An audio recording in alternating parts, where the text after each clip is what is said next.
तुम ना खुश रहा करो। ये जो वक्त है ये फिर निकल जाएगा। खुशी तुम्हारे पास हमेशा रहेगी, और तब इतनी ज़्यादा रहेगी कि रोना भी चाहोगे तब भी नहीं रो पाओगे। लेकिन आज तुम्हें अपने तरफ से थोड़ा सा मेहनत करना है। तो क्या मेरी इतनी सी बात मानकर खुश नहीं रह सकते तुम? हाँ, खुश रहा करो।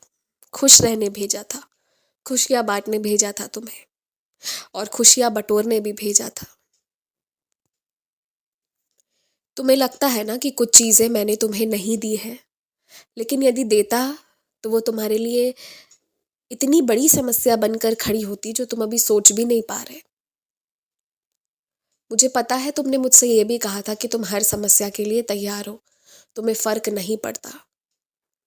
लेकिन तब जब वो समस्या आती ना, तब तुम वापस मुझ पर ही दोषारोपण कर रहे होते कि इससे बेहतर दिया नहीं होता। और देखा है तुमने, तुम्हारे साथ ऐसा हो चुका है। तो इसलिए जो नहीं दिया है उसके लिए रो मत, वो तुम्हारे लिए ठीक नहीं है इस वक्त, तो बिल्कुल भी नहीं। तुम जहाँ फंसे हुए थे ना, वहां से हिम्मत देकर मैंने तुम्हें निकाला है। जहाँ इज्जत नहीं है तुम्हारी, जहाँ कदर नहीं है तुम्हारा, जहाँ अहमियत नहीं है तुम्हारी, छोड़ दो उन चीजों को, पूरी तरह से छोड़ दो। किसी का भी कुछ भी लेना देना छोड़ दो। जब तुम सक्षम हो तो आखिर क्यों ही लेना किसी का। और लौट कर वहां मत जाना जहां से बड़ी मुश्किल से निकल कर बाहर आए हो, क्योंकि यदि दोबारा जाने की कोशिश करोगे तो संभवतः परेशान हो जाओगे, और निकल पाना पहले से ज्यादा कठिन हो सकता है। अब जब निकले हो तो निकल गए हो। अब चाहे कोई कितना भी निवेदन क्यों ना करे, जहां एक बार इज्जत नहीं मिली वहां दोबारा किस उम्मीद के साथ जाना। जब तक प्रमाण ना मिल जाए, जब तक सच में लोग माफी ना मांग ले, तब तक मत जाना। अगर मैं तुम्हारी बात करूँ ना, तो तुम एक बहुत अच्छी आत्मा हो, बहुत अच्छे।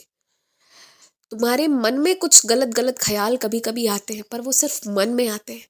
मन तो चंचल है, पर तुम्हारी आत्मा बहुत पवित्र है। और जो पवित्रता में कमी थी ना, वो तुम्हारी पूजा आराधना ने पूरी की है। इसलिए आज की तिथि में तुम्हारी आत्मा बहुत पवित्र है। और जो तुम्हें रुला रहा है इस हद तक कि तुम्हारी आत्मा को कष्ट पहुंच रहा है, तो सोच लो वो कहाँ जाएगा, क्या हश्र होना है फिर उनका। लेकिन उनके कारण अपना वर्तमान खराब मत करो, ये मैं तुमसे रोज कहता हूँ, और तब तक कहूंगा जब तक तुम इस बात को अपनी बुद्धि में डाल ना लो। किसी के कारण रोने से क्या फायदा, जब तुम्हें तुम्हारे आंसू भी उन्हें मजाक लगते हैं, और तुम्हें वो पलटकर देखने तक नहीं आते। पता है कुछ लोग इतने निर्दयी होते हैं ना कि उनके सामने रोते चिल्लाते बिलखते रहो ना, उन्हें फिर भी फर्क नहीं पड़ता। पर उनका तोड़ मेरे पास है, इसलिए तुमसे कहता हूं, अपनी कमजोरी किसी को मत बताओ। और सुनो, कभी कभी चोट लग जाता है तो ना उस पे मरहम और मेरी ऊदी लगाना होता है। यही तुम्हारे कर्म है, मेरी ऊदी का किसी ना किसी रूप में सेवन करना होता है। चाहे तुम लगाओ या ना लगाओ, पर ऊदी जल तो ले सकते हो, वो ज्यादा बेहतर रहेगा।